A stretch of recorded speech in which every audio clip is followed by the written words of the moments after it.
ತುರ್ತು ಪರಿಸ್ಥಿತಿ, ಅದರ ಅನುಭವಗಳು ಮತ್ತು ಅದರ ವಿರುದ್ಧ ಹೋರಾಡಿದ ನೆನಪುಗಳು ಮರೆಯಾಗಿ ಹೋಗಿವೆ. ಇದರ ಪರಿಣಾಮ ಇನ್ನೊಂದು ತುರ್ತು ಪರಿಸ್ಥಿತಿಯನ್ನು ಎದುರಿಸಲಾರದ ಸ್ಥಿತಿಗೆ ಬಂದು ತಲುಪಿದ್ದೇವೆ ಎಂದು ಖ್ಯಾತ ವಿಮರ್ಶಕ ಪ್ರೊಫೆಸರ್ ರಾಜೇಂದ್ರ ಚನ್ನಿ ಹೇಳಿದರು. ಖ್ಯಾತ ಪತ್ರಕರ್ತ ಪ್ರಬೀರ್ ಪುರಕಾಯಸ್ಥ ಅವರ ಆರದ ಹೋರಾಟದ ಕಿಚ್ಚು ಪುಸ್ತಕ ಬಿಡುಗಡೆ ಕಾರ್ಯಕ್ರಮದ ಅಧ್ಯಕ್ಷತೆ ವಹಿಸಿ ಮಾತನಾಡಿದರು. ನಾವು ಚರಿತ್ರೆಯಲ್ಲಿ ನೋಡುವಂಥ ದುರಂತಗಳಲ್ಲಿ ಭಾಳ ಮುಖ್ಯ ಏನು ಅಂತಂದರೆ this kind of a temporary forgetfulness ಅಂತೀವಲ್ಲ, ಅಂದರೆ ಅದು ನಮ್ಮ ಇಡೀ ಸಮುದಾಯಗಳ ಅನುಭವಕ್ಕೆ ಬಂದಿರುತ್ತೆ. ಅನೇಕರಿಗೆ ಭಾಳ ತೀವ್ರವಾಗಿ ಅದು ಅನುಭವಕ್ಕೆ ಬಂದಿರುತ್ತೆ. ಆದರೆ ಎಲ್ಲೋ ಅದಕ್ಕೆ ಜೊತೆಗೇ ಒಂದು ಮರೆವು ಅನ್ನೋದನ್ನು ಬಂದುಬಿಡೋದೇ ದೊಡ್ಡ ದುರಂತ ಅಂತ ಅಂದ್ಕೊಂಡಿದ್ದೀನಿ. ಇದರಿಂದ ಏನಾಗುತ್ತೆ ಅಂತಂದರೆ ಮುಂದಿನ ಘಟ್ಟದಲ್ಲಿ ಮತ್ತೆ ಅಂಥ ಘಟನೆ ನಡೆದಾಗ ನಾವು ಅದಕ್ಕೆ ಸಿದ್ಧರಾಗಿರಲ್ಲ ಅಂತ. We are not prepared for it. ಯಾಕೆಂದರೆ ಅದು ಮರೆತು ಹೋಗ್ಬಿಟ್ಟಿರುತ್ತೆ. ಅದು ತುರ್ತು ಪರಿಸ್ಥಿತಿ ಹೇಗಿತ್ತು ಅನ್ನೋದನ್ನು ಈ ಪುಸ್ತಕದಲ್ಲಿ ನಾವು ನೋಡೋಕ್ಕೆ ಸಾಧ್ಯ ಇದೆ. ಅದೇ ಒಂದು ಕತೆ, ಒಂದು ಬ್ಯೂರಾಕ್ರಸಿ, ಅದ್ರ ಮೇಲಿರೋ ಒಂದು ರೆಜೀಮು, ಆ ರೆಜೀಮ್ ಏನು ಹೇಳುತ್ತೋ ಅದನ್ನು ಬ್ಯೂರಾಕ್ರಸಿ ಅತ್ಯಂತ ಏನು ಹೇಳಬೇಕು, ಲಾಯಲ್ ಆಗಿ ಪ್ರಜೆಗಳ ಮೇಲೆ ಅದು ಪ್ರಯೋಗ ಮಾಡುತ್ತೆ. ಆ ಪ್ರಯೋಗ ಮಾಡೋದ್ರಿಂದ ಏನೇನು ಆಗಿದೆ ಅನ್ನೋದೆಲ್ಲ ನೋಡಿದ್ದೀವಿ. ಯಾರೇನು ನಾವೇನು ನೋಡಿಲ್ವ, ಅದನ್ನ ಕೇಳಿಲ್ವ ನಾವು ಅದನ್ನು. ಆದರೆ ಏನಾಗುತ್ತೆ ಅಂದರೆ ಅಲ್ಲಿಗೆ ಅದು ಮರ್ತು ಹೋಗ್ಬಿಟ್ಟಾಗ ಈಗ ಇನ್ನೊಂದು ತುರ್ತು ಪರಿಸ್ಥಿತಿ ನಮ್ಮ ಎದುರಿಗೆ ಬಂದಾಗ ಬಹುಶಃ ಆ ನೆನಪು ನಮಗಿರಲಿಲ್ವ. ನಾವು ಅವಾಗ ಏನೇನಕ್ಕೆ ಶುರು ಮಾಡಿದ್ವಿ ಅಂದರೆ ಅಯ್ಯೋ ಇದೇನೋ ಹೊಸದಾಗ್ತಾ ಇದೆ ಅಂತ. ಇದು ಹೊಸದಾಗ್ತಾ ಇದೆ ಅಂತ ಯಾಕೆ ಹೇಳಬಾರ್ದು ಅಂತೀನಿ ಅಂದರೆ ಸ್ವಲ್ಪ ಭಿನ್ನವಾಗಿ ನಾನು ಹೇಳ್ತಿದ್ದೀನಿ. ಯಾಕೆ ನಾನು ಹೇಳ್ತಿದ್ದೀನಿ ಅಂದರೆ ನಾವು ಅದರ ಈ ಒಂದು ಪ್ರಕ್ರಿಯೆ ಏನಿದೆಯಲ್ಲ ಅದು ಕಂಟಿನ್ಯೂಸ್ ಆಗಿ ಆಗ್ತಾನೇ ಇದೆ ಅಂತ. ನಮ್ಮ ಪ್ರಜಾಪ್ರಭುತ್ವವಾದಿ ಸಂಸ್ಥೆಗಳೇನಿವೆ ಅಲ್ಲ ಅವು ಒಳಗೇ ಪೊಳ್ಳಾಗಿ ಆಗ್ತಾ ಇರುವಂಥದ್ದು, ತಮ್ಮ ಶಕ್ತಿಯನ್ನು ಕಳೆದುಕೊಳ್ಳುವಂಥದ್ದು ಏನಿದೆ ಅಲ್ಲ ಅದು ನಡೀತಾನೇ ಇದೆ ಅನ್ನೋದನ್ನು ನಾವು ಗಮನಿಸಬೇಕು ಅಂತ. ಯಾವತ್ತು ನಾವು ನಮ್ಮ ಸಂವಿಧಾನವನ್ನು ಒಪ್ಕೊಂಡು ಅದನ್ನು ಅನುಷ್ಠಾನಕ್ಕೆ ತರಬೇಕು ಅಂತ ಹೊರಟುವೋ ಆ ಕಾಲದಿಂದಲೇ ಕೂಡ ಆ ಪ್ರಜಾಪ್ರಭುತ್ವದ ತಿರುಳಾಗಿ ಏನಿದೆಯೋ ಅದನ್ನು ನಾಶ ಮಾಡುವಂಥ ಪ್ರವೃತ್ತಿಗಳು ಕೂಡ ನಡ್ಕೊಂಡೇ ಬಂದಿವೆ ಅನ್ನೋದನ್ನು ನಾವು ಗಮನಿಸಬೇಕು. ಯಾಕೆಂದರೆ ಈ ವರ್ಷ ನಾವು ಆಚರಣೆ ಮಾಡ್ತಾ ಇರುವಂಥ ನಾವಲ್ಲ, ಒಟ್ಟು ಆಚರಣೆ ಆಗ್ತಾ ಇರುವಂಥದ್ದು ಅಂದರೆ ಒಂದು ಸಂಸ್ಥೆ ಏನಿದೆಯಲ್ಲ 100 ವರ್ಷದಿಂದ ಏನು ಮಾಡಿದೆ ಅಂತ ನಾವು ಕೇಳ್ಕೊಬೇಕು ತಾನೆ. 100 ವರ್ಷದಿಂದ ಆ ಸಂಸ್ಥೆ ಏನು ಮಾಡ್ತಾ ಬಂದಿದೆ? ಅದು ಎಂದಾದರೂ ಸಂವಿಧಾನವನ್ನು ಒಪ್ಕೊಂಡಿತ್ತ? ಎಂದಾದರೂ ಅಭಿವ್ಯಕ್ತಿ ಸ್ವಾತಂತ್ರ್ಯವನ್ನು ಒಪ್ಕೊಂಡಿತ್ತ? ಅದಕ್ಕೇನು ನಮ್ಮ ದೇಶದಲ್ಲಿ ಸದಸ್ಯತ್ವ ಇರಲಿಲ್ವಾ? ಅದಕ್ಕೆ ಅದನ್ನು ಪರಿಪಾಲಿಸುವಂಥ ಜನ ಇರಲಿಲ್ವ ಅಂತ ನಾವು ನೋಡ್ಕೊತಾ ಹೋದರೆ ಭಾಳ ಹಿಂದೆ ನಾವು ಹೋಗಿ ನೋಡಬೇಕಾಗುತ್ತೆ. ಆ ಸ್ವಾತಂತ್ರ್ಯ ಚಳುವಳಿಯ ಒಳಗಿದ್ದಂಥ ಈ ಅಪೇಕ್ಷೆಗಳು ಏನಿದ್ವೋ ಅದರ ಜೊತೆಗೇನೆ ಆ ಅಪೇಕ್ಷೆಗಳನ್ನು ಕೋಮುವಾದದಿಂದ ಮುರಿಬೇಕು ಅನ್ನೋದು ಇವತ್ತು ನಮ್ಮ ಎದುರಿಗೆ ಬಂದಿದೆ ಅನ್ನೋದನ್ನು ನಾನು ಒಪ್ಪಲ್ಲ. ಆ ಕಾಲದಿಂದಲೇ ಆ ರೀತಿಯ ಪ್ರಯತ್ನಗಳು ನಡೆದುಕೊಳ್ತಾ ಬಂತು. ಇನ್ನೂ ಸೂಕ್ಷ್ಮವಾಗಿ ನೋಡೋದಾದರೆ ಆಗಿನ ಒಂದು ಸಂದರ್ಭವನ್ನು ನೀವು ನೋಡಿದರೆ ಆ ಸಂಸ್ಥೆಯ ಸದಸ್ಯತ್ವವನ್ನು ಯಾರು ಹೊಂದಿದ್ರು ಅವರು ಕಾಂಗ್ರೆಸ್ನಲ್ಲೂ ಇದ್ದರು. ಆ ಕಾಂಗ್ರೆಸ್ಸಿನ ಮಂತ್ರಿಗಳಾಗಿದ್ದರು, ಭಾಳ ಪ್ರಭಾವಿ ಮಂತ್ರಿಗಳು ಆಗಿದ್ದರು ಅನ್ನೋದನ್ನು ನಾವು ಮರೆಯೋಕ್ಕೆ ಆಗಲ್ಲ. ಇದನ್ನು ನಾನು ಈ ಚರಿತ್ರೆಯ ಮರೆವಿನ ದುರಂತ ಅಂತ ಯಾಕೆ ಹೇಳ್ತೀನಿ ಅಂದರೆ ಆವಾಗಿಂದಲೇ ನಾವು ಪ್ರಜೆಗಳಾಗಿ ಅದಕ್ಕೆ ಸಿದ್ಧರಾಗಬೇಕಾಗಿತ್ತು ಅಂತ. ನಮ್ಮ ಕಣ್ಣೆದುರಿಗೇ ಒಂದು ಕಡೆಗೆ ವಸಾಹತುಶಾಹಿಯನ್ನು ತೆಗೆದುಹಾಕ್ತಾ ಇದ್ದೀವಿ, ಅಲ್ಲಿವರೆಗೂ ನಮ್ಮ ಭಾಷೆಗಳಲ್ಲೇ ಬರದೇ ಇರುವಂಥ ಸಾಮಾಜಿಕ ನ್ಯಾಯದ ಬಗ್ಗೆ ನಾವು ಅವಾಗ ಮಾತಾಡೋಕ್ಕೆ ಶುರು ಮಾಡಿದ್ವಿ ಅಲ್ವಾ. ಅಸ್ಪೃಶ್ಯತೆಯ ವಿರುದ್ಧವಾಗಿ ನಾವು ಮಾತಾಡೋಕ್ಕೆ ಶುರು ಮಾಡಿದ್ವಿ. ಅಂಥ ಸಂದರ್ಭದಲ್ಲಿನೇ ಒಳಗೇ ಒಂದು ಹಣ್ಣಿನೊಳಗೆ ಒಂದು ಹುಳು ಕೊರೆದ ಹಾಗೆ ಈ ಒಂದು ಚರಿತ್ರೆ ಇನ್ನೊಂದು ಎಳೆನೂ ಕೂಡ ನಾವು ನಡೀತಾ ಇದ್ದಿದ್ದರಿಂದ ಇವತ್ತು ನಾವು ನೋಡ್ತಾ ಇರೋದು ಅದರ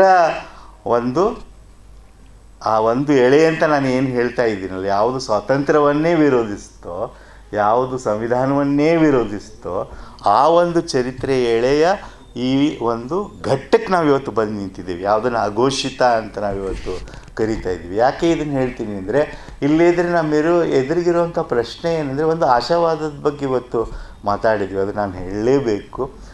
ಬಹಳ ನನಗೆ this a very profoundly wise and educative book.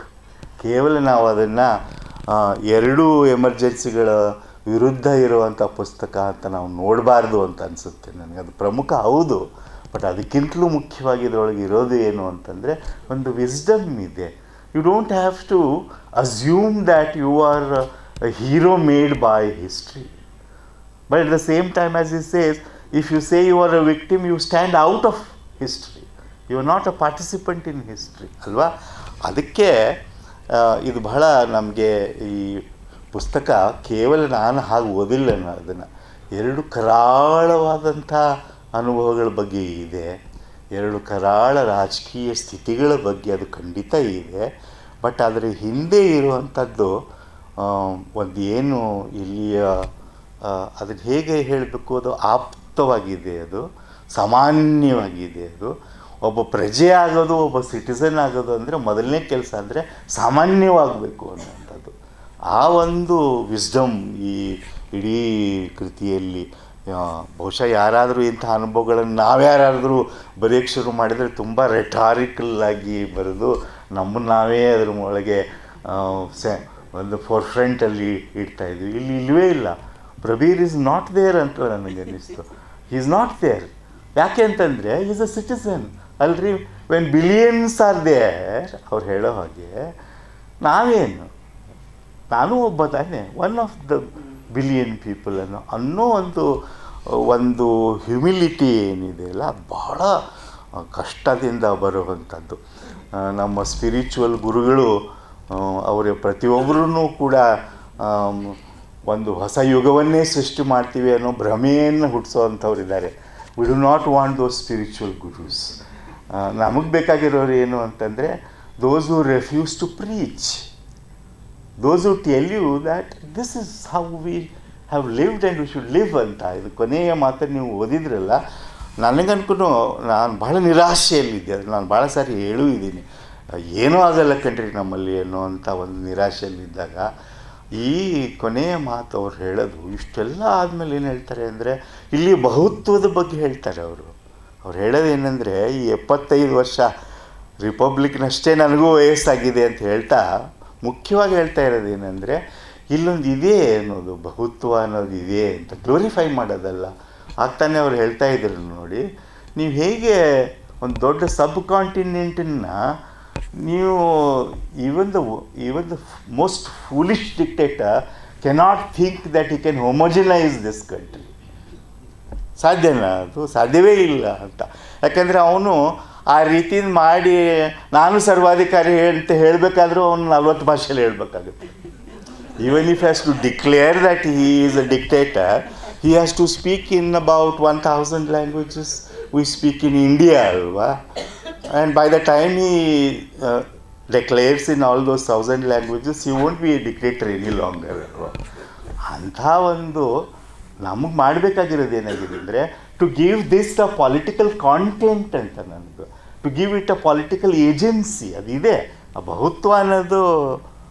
ಅದನ್ನು ಅವರು ಹೇಳ್ತಾರೆ ನಮಗೆ. ಇಷ್ಟೆಲ್ಲವನ್ನು ನೋಡಿ ಮೇಲೂ ಅನುಭವಿಸಿದ ಮೇಲೂ ಅವ್ರು ಏನು ಹೇಳ್ತಿದ್ದಾರೆ ಅಂದರೆ, ಒಂಥರ ಹೌದಪ್ಪ ಇದು ನಮ್ಮ ನಾಡಲ್ಲಿ ಇದೆಯಲ್ಲ ಅಂತ ಹೇಳ್ತಾರೆ. ಸೆಂಟಿಮೆಂಟಲಾಗಿ ಹೇಳ್ತಾ ಇಲ್ಲ ಅವರು. ಅವ್ರು ಮತ್ತೆ ಹೇಳ್ತಾರೆ, ಬರೀ ಅದನ್ನು ಹೇಳೋದಂತಲ್ಲಪ್ಪ. Unless you have economic justice and social justice, this can only be a pipe dream ಅಲ್ವಾ. ನಾವೇನೋ ಅದ್ಭುತವಾಗಿದ್ದೀವಿ ನಮ್ಮ ಸಿವಿಲೈಸೇಷನ್ನು ಅನ್ನೋವಂಥದ್ದು ಒಂದು ಮುಖ್ಯ ಅಂತ ನನಗನ್ನಿಸಿದೆ. ಎರಡನೇದು ಅವ್ರ ಮಾತಿನಲ್ಲಿ ನನಗೆ ಇವತ್ತು ಭಾಳ ಇಷ್ಟವಾಗಿದ್ದಂದರೆ, ಇದರ ಜೊತೆಗೆ ಇದು ಪಾಲಿಟಿಕ್ಸ್ ಇದೆ, ಅದರೊಳಗೆ ಎಲ್ಲರೂ ಭಯಪಡಬೇಕಾಗಿರುವಂಥದ್ದು ಇದೆ. ನಾವು ಯಾವಾಗ ಮಾತು ಕಳ್ಕೊಳ್ತೀವಿ ಅನ್ನೋದು ನಮ್ಗೆ ಗೊತ್ತೇ ಇಲ್ಲ ಇವತ್ತುವರೆಗೂ. ನಾಳೆ ಬೆಳಿಗ್ಗೆನೋ ಇನ್ನೊಂದು ಅರ್ಧ ಗಂಟೆಯಲ್ಲಿ ಅನ್ನೋದು ನಮಗೆ ಗೊತ್ತಿಲ್ಲ.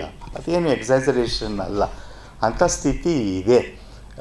ಒಂದು ಹೆಜ್ಜೆ ಮುಂದೆ ಹೋಗಿ ಹೇಳೋದಾದರೆ, ಒಂದು ಬಹುಶಃ ಮಿಸ್ಸಿಂಗ್ ಅಂತ ಏನು ಅನಿಸ್ಬೋದು ನಮ್ಮ ಚಿಂತನೆಯಲ್ಲಿ ಅಂತಂದರೆ, ಇಸ್ರೇಲ್ ಆಗಲಿ, ಇರಾನ್ ಆಗಲಿ, USA ಆಗಲಿ, ಟ್ರಂಪ್ ಆಗಲಿ, ಇವರೆಲ್ಲರನ್ನು ಒಟ್ಟಿಗೆ ಇಟ್ಕೊಂಡು ನೋಡಿದರೆ ಒಂದು ದೊಡ್ಡ ಬಂಡವಾಳಶಾಹಿ ಏನು ಮಾಡ್ತಾ ಇದೆ ಅಂದರೆ ಅದು it is taking away our voices ಅಲ್ವಾ. ಅದು ಒಳಗಿರೋದು ಯಾವುದು ಅಂತಂದರೆ ಈ ನ್ಯೂಕ್ಲಿಯರ್ ವಾರೂ ಅಲ್ಲ, ಅದು ಇನ್ನೂ ಏನೂ ಅಲ್ಲ. ಅದ್ರ ಹಿಂದಿರೋದು ಏನು ಅಂತಂದರೆ ಆ ಒಂದು ಬಂಡವಾಳಶಾಹಿಗೆ ನೀವು ಪ್ರಶ್ನೆಗಳನ್ನು ಕೇಳಬಾರ್ದು ಅನ್ನುವಂಥದ್ದು. ಅದನ್ನೇ ಅವ್ರು ಹೇಳ್ತಾರೆ. JNU ಬಗ್ಗೆ ಮಾತಾಡ್ತಾ ಅವರು ಈ ಪುಸ್ತಕದಲ್ಲಿ ಹೇಳೋದೇನು ಅಂತಂದರೆ, ಕುಲಪತಿ ಆಗ ತುರ್ತು ಪರಿಸ್ಥಿತಿ ಬಂದ ತಕ್ಷಣ ಎಲ್ಲ ಕುಲಪತಿಗಳು 100% they are genetically something wrong with all vice chancellors. I think they first test them genetically and then they are made vice chancellor. ಅವನು ಅಲ್ಲಿ ಬಂದುಬಿಟ್ಟು ಇಲ್ಲ ನೀವು ಸದಸ್ಯತ್ವವನ್ನು ತಗೊಳ್ಳೋ ಹಾಗಿಲ್ಲ ಅಂತೆಲ್ಲ ಹೇಳುವಾಗ ಅವನಿಗೆ JNU ಹಿಸ್ಟ್ರಿನೇ ಗೊತ್ತಿಲ್ಲ. Like the one man who fortunately retired, maybe again because of a biological process, some Jagdish ಅಂತ ಇದರಲ್ಲ. After destroying JNU, he was given one more job. ಅದು ಅಷ್ಟೇ ಡಿಸ್ಟ್ರಕ್ಟಿವ್ ಆಗಿರುವಂಥದ್ದು. UGC ಮೂಲಕ ಮಾಡಪ್ಪ ನೀನು. Anyway, I don't want to deviate from what I am saying. What I learned from this book is, ಒಂದು ಕಡೆಗೆ ಈ ಬಹುತ್ವ ಅನ್ನೋದನ್ನು ನಾವು ಉಳಿಸ್ಕೋಬೇಕಾಗಿದೆ. ಅದಕ್ಕೆ ನನಗನ್ನಿಸ್ತಾ ಇರೋದು, ನಾನು ಭಾಳ ದಿನದಿಂದ ಹೇಳ್ತಿದ್ದೀನಿ, how do you give it a political agency. ನಾವು ಅದು ಮಾತಾಡಬೇಕು.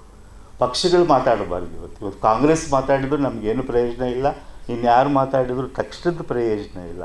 ಯಾವುದು ಮಾತಾಡಬೇಕಾಗಿದೆ ಅಂದರೆ ದಿಸ್ ಪ್ಲೂರ್ಯಾಲಿಟಿ ಶುಡ್ ಸ್ಪೀಕ್ ಅಲ್ವಾ.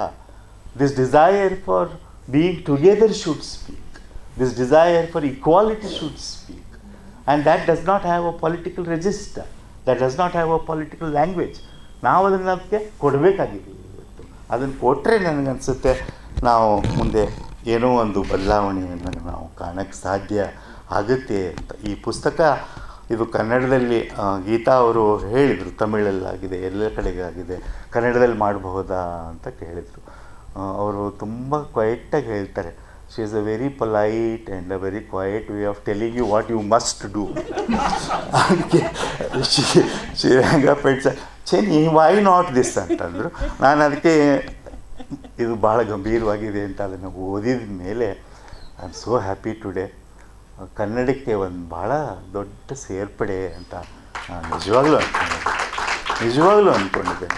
ಯಾಕೆ ಅಂತಂದರೆ ಈ ಕಾರಣಕ್ಕೆ ನಾನು ಹೇಳಿದಾಗೆ ಇದರಲ್ಲಿರುವಂಥ ಒಂದು ಅಂಡರ್ಸ್ಟೇಟೆಡ್ ಪೊಲಿಟಿಕಲ್ ವಿಸ್ಡಮ್ ಏನಿದೆ ಅದು ಬಹಳ ಮುಖ್ಯವಾಗಿರುವಂಥದ್ದು. ಅಷ್ಟೇ ಮುಖ್ಯ ಅಂತಂದರೆ that the what he is proposing is scientific temper. ಅದು ಹೇಳಿ ಹೇಳಿ ಹೇಳಿ ಅದು ಸೌಕಲಾಗ್ಬಿಟ್ಟಿದೆ. I understand that. ಆದರೆ ಪ್ರಶ್ನೆ ಇರೋದಂದರೆ what we are confronting today is an unprecedented irrationality and every rational reason being proposed to defend that irrationality ಅಲ್ವಾ. ಬರೀ ಇರ್ಯಾಷನಾಲಿಟಿ ಅತಾರ್ಕಿಕವಾಗಿರೋದಂಥದ್ದಲ್ಲ, ಆ ಅತಾರ್ಕಿಕವಾಗಿರೋದೇ ತರ್ಕಶುದ್ಧ ಅಂತ ಹೇಳುವ ತರ್ಕ ನಮ್ಮಲ್ಲೇನು ಹುಟ್ಟಿದೆಯಲ್ಲ ಅದನ್ನು ನಾವು ವಿರೋಧಿಸಬೇಕು ಅಂತಂದರೆ ಸೈನ್ಸ್, ಆ ವಿಜ್ಞಾನದ ಮೂಲಕ ನಾವು ಇವತ್ತು ಮಾಡಬೇಕಾಗಿದೆ ಅನ್ನೋವಂಥ ಮಾತನ್ನು ಕೂಡ ಅವರು ಹೇಳಿದ್ದಾರೆ. ಈ ಕಾರಣಗಳಿಗಾಗಿ ನನಗೇನು ಅನ್ನಿಸ್ತು, ಇದು ಕನ್ನಡಕ್ಕೆ ಬೇಕು, ನಮಗೆ ಇವತ್ತಿನ ಸಂದರ್ಭದಲ್ಲಿ ಇದು ಬೇಕು ಅಂತ. ಕಲೆಕ್ಟಿವ್ ಅನ್ನೋದನ್ನು ಅವರು ಮಾತಾಡಿದ ಕೆಲವೇ ನಿಮಿಷಗಳಲ್ಲಿ ಎಷ್ಟು ಸಾರಿ ಅವರು ಬಳಸಿದರು ಅಂತಂದರೆ, ಈ ಐಸೋಲೇಷನ್ ಅಥವಾ ಹಿರಾಯಿಸಮ್ ಅಥವಾ I lead and you follow, they are as evil as what you are trying to oppose. ಇಲ್ಲಿ ಆಗಬೇಕಾಗಿರೋದು ಕಲೆಕ್ಟಿವಿಟಿ ಅನ್ನೋವಂಥದ್ದು, ಟೇಕ್ ಎವ್ರಿಬಡಿ ವಿತ್ ಯು ಅನ್ನೋವಂಥದ್ದು. ಆ ಪಾಠ ನಾವು ಎಮರ್ಜೆನ್ಸಿಯಲ್ಲಿ ಕಲ್ತಿರುವಂಥದ್ದು, ಎಮರ್ಜೆನ್ಸಿಯ ವಿರೋಧದಲ್ಲಿ ಕಲ್ತಿರುವಂಥದ್ದು. ಏನು ಅಂತಂದರೆ it was a collective, not a few. ಯಾವುದೋ ಒಂದು ಪೊಲಿಟಿಕಲ್ ಐಡಿಯಾಲಜಿ ಅಲ್ಲಪ್ಪ, ಅದು ಒಂದು ಇಡೀ ಕಲೆಕ್ಟಿವ್ ಆಗಿ. I don't know whether we have lost that. ಒಂದು ಸ್ಪಂದನೆ ತೋರಿಸುವಂಥದ್ದನ್ನು ಈ ದೇಶ ಅನೇಕ ಕಾರಣಗಳಿಂದ ಮಾಡಿತ್ವಲ್ಲ, ಅದನ್ನು ನಾವು ಇವತ್ತು ಮಾಡೋಕ್ಕೆ ಸಾಧ್ಯ ಆಗಬೇಕು ಅಂತ ಅಂದ್ಕೊಂಡಿದ್ದೇನೆ. ಅವರು ಎಮರ್ಜೆನ್ಸಿ ಮುಗಿದ ಬಗ್ಗೆ ಹೇಳಿದರು, ನಾನು ಅದನ್ನು ಹೇಳಿ ಮುಗಿಸ್ತೀನಿ. ನಾವು ಅವಾಗೆಲ್ಲ ಫಸ್ಟ್ ಇಯರ್ MA ಇದ್ವಿ. ನಮ್ಮ ಮೇಷ್ಟ್ರಾದಂಥ ಚಂದ್ರಶೇಖರ್ ಪಾಟೀಲ್ರನ್ನ ಜೈಲಲ್ಲಿ ಹಾಕಿದ್ರು.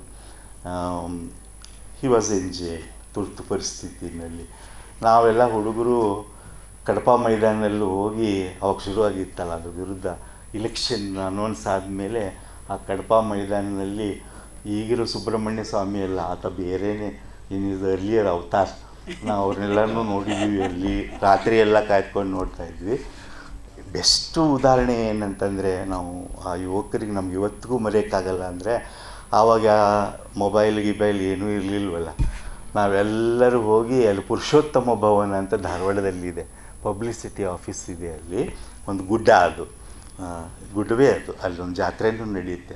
ನಾವು ಇಡೀ ರಾತ್ರಿಯಲ್ಲಿ ಆಗ ತಾನೇ ಸಣ್ಣ ಸಣ್ಣ ಸುದ್ದಿ BBC ಬರ್ತಾಯಿತ್ತು. ಅವಾಗ ಅವರು ಐ ಡೋಂಟ್ ನೋ ಪರಿಸ್ಥಿತಿ ಮುಗಿದಿದೆ ಅಂತ ಗೊತ್ತಾಗಿ ಆ officer he had some courage ಕಾಣುತ್ತೆ, ಅಥವಾ ಇವರು ಹೋಗಿ ಒತ್ತಾಯ ಮಾಡಿದರು, ಅದನ್ನು ಮೈಕಲ್ಲಿ ಹಾಕಿದರು, ಕೇಳಿ ಅಲ್ಲಲ್ಲಿಂದ ನ್ಯೂಸ್ ಬರ್ತಾಯಿದೆ ಅಂತ. ಕೊನೆಗೆ ನಮ್ಗೆ ಆ ನ್ಯೂಸ್ ಏನು ಬಂತಂದರೆ, ಇಲ್ಲ ಈ ಇಲೆಕ್ಷನ್ನಲ್ಲಿ ಇಂದಿರಾ ಗಾಂಧಿ ಸೋತಿದ್ದಾರೆ ಅಂತ. ನಾವು ಹುಡುಗರು ಮಾಡಿದ್ದು ಏನು ಅಂದರೆ, it's still there in my mind. ನಮ್ಮೆಲ್ಲರ ಕೈಯಲ್ಲಿ ಬೈಸಿಕಲ್ ಇದ್ವು. We took the bicycles and threw it in the air, all of us. ಏನ್ರಿ ಅದು ಆ ದೃಶ್ಯ ಅಂದರೆ, 100, 500 ಎಷ್ಟು ಜನ ಇದ್ದವು ನಮಗೆ ಗೊತ್ತಿಲ್ಲ. ಆವಾಗ ಅದು ಒಂದೇ, ಎಲ್ಲರ ಕೈಲೂ ಬೈಸಿಕಲ್ ಇರೋದಲ್ಲ ಓಡಾಡೋಕ್ಕೆ. ಹಿಂಗೆ ಎತ್ತಿ ಹಿಂಗೆ ಹಿಡಿತಾ ಇದ್ರು, just because the news said ಸೋತಿದ್ದಾರೆ Indira Gandhi. I think such moments, I don't know, they may be there in history. Let's hope they come to us soon. Thank you very much.